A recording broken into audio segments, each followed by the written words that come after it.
آنسو بہ رہے تھے۔ اس نے خاموشی سے 2 ڈھیریاں اٹھائیں۔ رانی کے چھپائے ہوئے جواہرات سے یہ تقریباً دگنے سے بھی زیادہ مالیت کی تھیں۔ رانی کے جواہرات میں نے باتھ روم سے ایک بڑا تولیہ لے کر اس میں باندھ کر رانی کے حوالے کیے اور باقی جواہرات سوٹ کیس میں ڈال کر اسے بند کرنے لگا تو راجا نے کہا، دوست، تم نے اپنے لیے کچھ نہیں لیا، مجھے بالکل ضرورت نہیں ہے۔ میں نے کہا، میرے لیے یہی کافی ہے کہ میں آپ کی امانت آپ تک بخیریت پہنچانے میں کامیاب ہوا ہوں اور اللہ پاک نے مجھے سرخ رو کیا ہے۔ راجا نے روتی آنکھوں سے میری طرف دیکھتے ہوئے کہا، تمہیں یہ بھی علم ہے کہ ہمارے ہاں سے کوئی خالی ہاتھ واپس نہیں جاتا۔ یہ کہتے ہوئے راجا نے ایک مٹھی میں جس قدر جواہرات آ سکتے تھے مجھے دینے چاہے، لیکن میں نے انکار کر دیا اور اس کے بہت زور دینے پر صرف ایک ٹکڑا اٹھا لیا۔ راجا نے سونیا کو پھر قریب بلایا، اسے پیار کیا اور آنکھیں بند کر لیں۔ یہ ہمارے لیے جانے کا پیغام تھا۔ رانی، سونیا اور میں راجا کے کمرے سے باہر نکلے اور میں سوچ رہا تھا کہ میں نے کسی غلط آدمی کے لیے اپنی جان کی بازی نہیں لگائی۔ راجا تریدیو سے یہ میری آخری ملاقات تھی۔ مجھے بہت بعد میں معلوم ہوا کہ بھٹو صاحب کے دور حکومت کے آخری ایام میں اسے جنوبی امریکہ کے کسی ملک میں سفیر بنا دیا گیا تھا۔ راجا نے اپنے بیٹے کو انگلینڈ تعلیم حاصل کرنے کے لیے بھیج دیا اور خود ایک فرانسیسی عورت سے شادی رچا لی اور کچھ عرصے بعد ہی وہ عورت راجا کے بچے کھچے جواہرات لے کر یورپ بھاگ گئی۔ میں نے نرسری میں کرائے پر ایک بنگلہ لے کر رانی، سونیا، رضی کی بیوی اور مسز ڈیوڈ کو وہاں شفٹ کر دیا۔ سونیا کو ایک سادہ سی تقریب میں مشرف اسلام کیا گیا۔ رانی کا چند ماہ کے بعد ہی انتقال ہو گیا۔ اس وقت میں اپنے ساتھیوں کے ہمراہ بینکاک میں تھا۔ مسز ڈیوڈ نے فون پر مجھے اس کے انتقال کی خبر سنائی۔ سونیا کو میں نے کراچی کے ایک اسکول میں داخل کروا دیا تھا۔ سونیا کا، جو ماں کے مرنے کے بعد پھر اکیلی رہ گئی تھی، رضی کی بیوی اور مسز ڈیوڈ نے پوری طرح خیال رکھا اور اسے ماں کی کمی محسوس ہونے نہ دی۔ سونیا نے شروع زندگی سے ہی اکیلے رہنے کی عادت کی وجہ سے ماں کی جدائی کے صدمے کو بھی برداشت کر لیا۔ کراچی میں میرے ایک بزنس مین دوست نے سونیا کی دیکھ بھال اور خبر گیری کا ذمہ اٹھایا تھا۔ سونیا نے BA تک تعلیم حاصل کی تو میرے دوست نے اپنے بیٹے سے اس کی شادی کر دی۔ ہم نے حتی الوسع یہ کوشش کی کہ سونیا کے ماضی کا کسی کو علم نہ ہو سکے۔ آج کل سونیا کراچی میں اپنے محبت کرنے والے شوہر اور 3 بچوں کے ساتھ ڈیفنس میں اپنی ذاتی کوٹھی میں نہایت خوش و خرم زندگی گزار رہی ہے۔ میں کبھی کبھار اس سے ملنے چلا جاتا ہوں۔ مجھے دیکھ کر اس کی آنکھوں میں یاسیت یعنی نا امیدی چھا جاتی ہے، کیونکہ اسے اپنا ماضی یاد آ جاتا ہے۔ اس نے شروع میں مجھے بتایا تھا کہ شادی سے پہلے اور بعد میں بھی اس کے سسرال والوں نے کبھی اس کا ماضی کریدنے کی کوشش نہیں کی۔ میرے دوست اور سونیا کے سسر نے بھی، جسے میں مختصراً سونیا کا ماضی بتا چکا تھا، اس راز کو ہمیشہ راز ہی رہنے دیا۔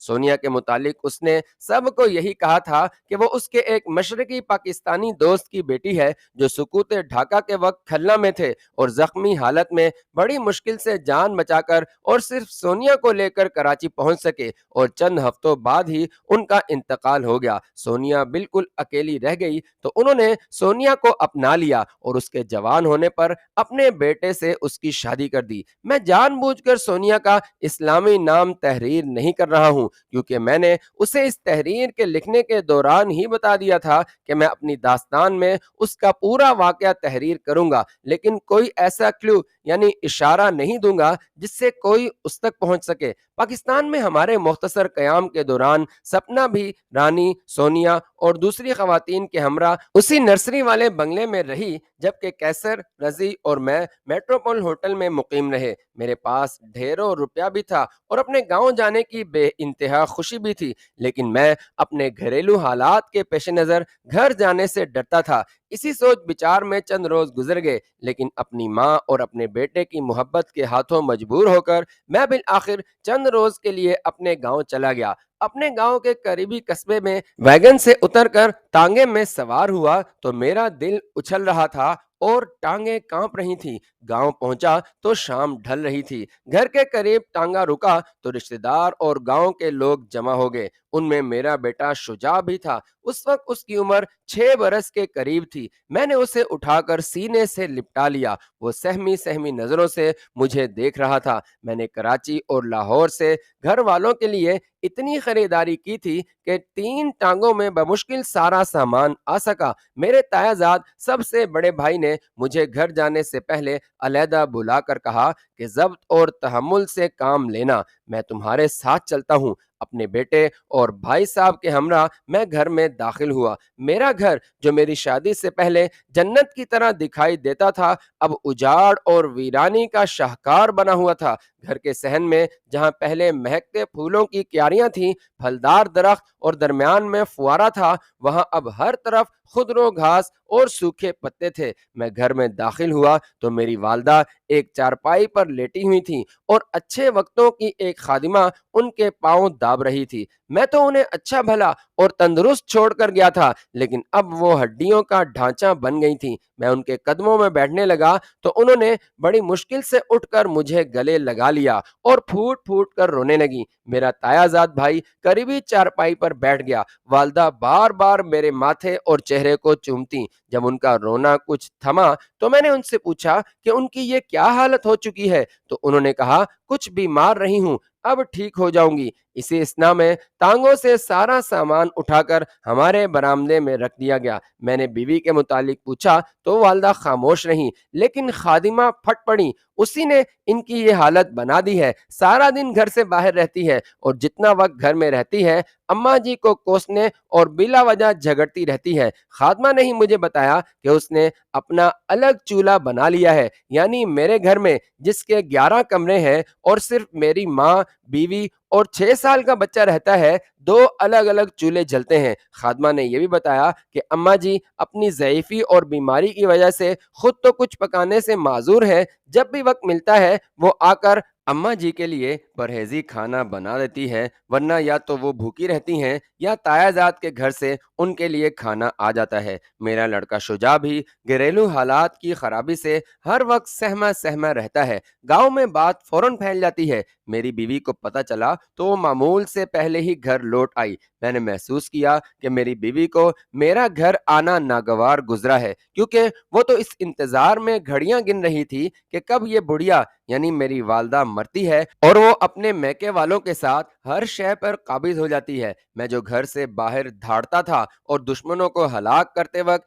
چوہے سے زیادہ اہمیت نہیں دیتا تھا، اپنے گھر میں خود چوہا بن جاتا تھا، جس کی صرف اور صرف وجہ یہ تھی کہ میری والدہ اپنے پوتے یعنی میرے بیٹے سے بے پناہ محبت کرتی تھیں۔ اس بار بھی میں نے گھر کی اور والدہ کی حالت زار دیکھتے ہوئے والدہ کو کہا کہ میں اپنی بیوی کو طلاق دے دیتا ہوں تاکہ آپ کی بھی اس مسلسل عذاب سے جان چھوٹے، اور اس عورت کے گھر میں ہمہ وقت ہنگامہ بپا کرنے سے گاؤں والے جو ہمارے خاندان کی بے حد عزت کرتے ہیں، اور اب ان کی عورتیں اپنے گھروں کی چھتوں پر چڑھ کر اس عورت کی یاوہ گوئی سے ہر روز محظوظ ہوتی ہیں، اس سے بھی چھٹکارا ملے۔ لیکن والدہ نے میرے آگے ہاتھ جوڑتے ہوئے کہا کہ ایسا ہرگز نہ کرنا، میں شجاع کی جدائی برداشت نہیں کر سکتی اور اس کے لیے میں ہر ظلم سہنے کو تیار ہوں۔ میری بیوی کو صرف میرے لائے ہوئے سامان سے دلچسپی تھی۔ قصہ کوتاہ، میں اگلے روز ٹیکسی میں والدہ کو راولپنڈی لے گیا اور ملٹری ہسپتال ایم ایچ میں داخل کروا دیا۔ میری والدہ کی صحت 12 روز ایم ایچ میں علاج کے بعد کچھ بہتر ہوئی اور ان کے بے حد زور دینے کے بعد میں انہیں گاؤں واپس لے آیا۔ قارئین، میں نے یعنی مصنف نے اس سلسلے میں اپنی ذاتی زندگی کے اس پہلو کو اس لیے تحریر کیا ہے کہ آپ کو یہ بتا سکوں کہ میں شروع زندگی سے ہی اس خون خرابے اور اپنی زندگی کو خطروں میں ڈالنے کا عادی نہ تھا۔ اسکول اور کالج میں، اس کے بعد ملازمت کے دوران، شادی سے پہلے میں بڑا ہنسنے والا، کھلنڈر اور شوخ تھا۔ دوست مجھے جانے محفل اور ون مین شو یعنی محفل کو گرما دینے والا کہتے تھے۔ شادی کے بعد مزاجوں کے اختلاف اور جھگڑوں نے میری زندگی کی تمام رنگینیوں کو مجھ سے چھین لیا۔ خاندانی عزت و وقار کی اپنی بیوی کے ہاتھوں دھجیاں بکھرتے دیکھ کر میں ضبط کرتے کرتے اس مقام پر پہنچ گیا جہاں میرے چہرے پر کرختگی اور دل میں انتقام کے شعلے مسلسل بھڑکنے لگے۔ ان جذبات کی نکاس کی کوئی ذریعہ نہ تھا۔ انہی حالات میں سن 71 کے دسمبر میں سکوت ڈھاکہ ہوا۔ میں اپنے گھر میں اپنے اور اپنے خاندان کی دشمن بیوی کے خلاف تو والدہ کی منت سماجت کی وجہ سے کچھ نہ کر سکتا تھا، لیکن ملک و ملت کے دشمن بھارت کے ہاتھوں تذلیل کو برداشت نہ کر سکا، کیونکہ اس تذلیل کا بدلہ لینے سے مجھے روکنے والا کوئی نہ تھا۔ میں جو گھریلو حالات کی سنگینی کو ضبط کرتے کرتے دم پخت ہو چکا تھا اور میری نفرت کے لاوے کو نکالنے کا کوئی راستہ نہ ملتا تھا، اسے نکالنے کے لیے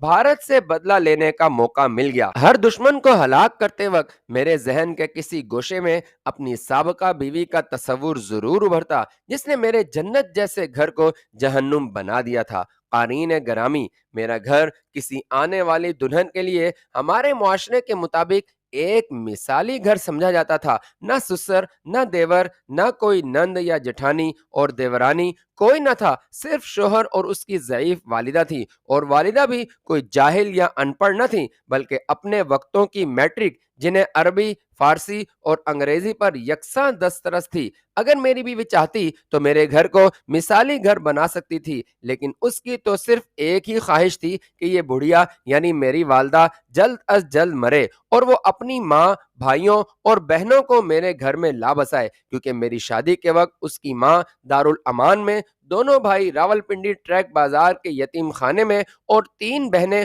استانیوں کے گھروں میں رہتی تھیں۔ میری والدہ نے خدا ترسی کرتے ہوئے اس عورت سے میری شادی کی تھی اور اپنے خاندان میں ناک رکھنے کے لیے ڈھیر سا زیور، کپڑے اور دیگر سامان شادی سے پہلے ہی خرید کر اسے دلہن کے جہیز کے طور پر گھر میں لائی تھیں۔ اس مصیبت سے شرعی طور پر 17 فروری 84 عیسوی کو منبع سعودی عربیہ میں اور قانونی طور پر 30 ستمبر 89 عیسوی کو طلاق دے کر جان چھوٹی۔ اس تحریر کے وقت ماضی کا ایک ایک واقعہ ایک فلم کی طرح میرے ذہن کے پردے پر دکھائی دیتا ہے۔ جیسے اور واقعات تحریر کر کے قارئین کو میں نے اپنے ہر اچھے برے کام سے آگاہ کیا ہے اور کروں گا، ویسے ہی اپنی ذاتی زندگی کے اس گوشے سے بھی پردہ اٹھا دیا ہے، کیونکہ آخرکار میں بھی انسان ہوں اور اپنی زندگی کے اس تلخ حصے کو آخر کب تک دل میں چھپائے رکھتا۔ والدہ کی بیماری اور ایم ایچ میں ان کے داخلے کے دوران میں 18-19 روز راولپنڈی میں رہا۔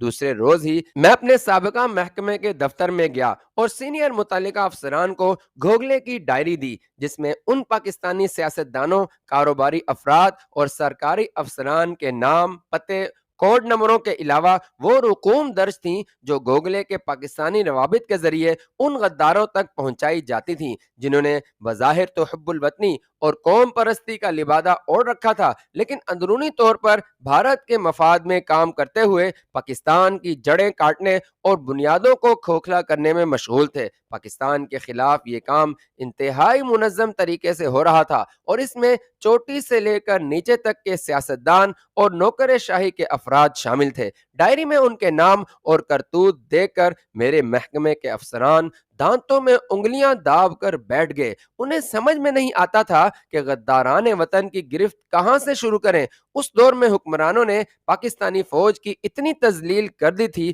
کہ وہ اپنی بارکوں میں دب کی بیٹھی تھی۔ مسلح غنڈوں کا گروہ والے ہر طرف دندناتے پھرتے تھے۔ وہ حکمرانوں کو خوش کرنے کے لیے سیاسی مخالفین کو پکڑ کر لے جاتے اور پھر ان کا کچھ پتہ نہ چلتا۔ اس بھیانک خواب جیسی حکومت کے خاتمے کے بعد ایف ایس ایف کے پکڑے ہوئے بعض افراد تو دلائی کیمپ مظفر آباد آزاد کشمیر کے قریب، اٹک کے قلعے اور شاہی قلعہ لاہور کے زیر زمین عقوبت خانوں سے ملے، اور بہت سو کا کچھ پتہ نہ چلا کہ انہیں زمین نگل گئی یا آسمان کھا گیا۔ اس وقت میں اپنے سابقہ محکمہ کا ملازم نہ تھا۔ میں نے یہ ڈائری متعلقہ افسران تک پہنچا کر اپنا فرض پورا کر دیا تھا۔ رسمی باتوں کے علاوہ میں نے اپنے سابقہ افسران کو نہ تو یہ بتایا کہ یہ ڈائری کیوں کر میرے ہاتھ لگی اور نہ ہی انہیں اپنے آئندہ پروگرام کا پتہ چلنے دیا۔ انہوں نے بھی مجھے تھوڑا بہت کریدنے کے بعد اس بارے میں خاموشی اختیار کر لی۔ مجھے تو یہ خاصے عرصے بعد اسی محکمے کے ایک اعلیٰ افسر ریڈ ریبن کے ذریعے پتہ چلا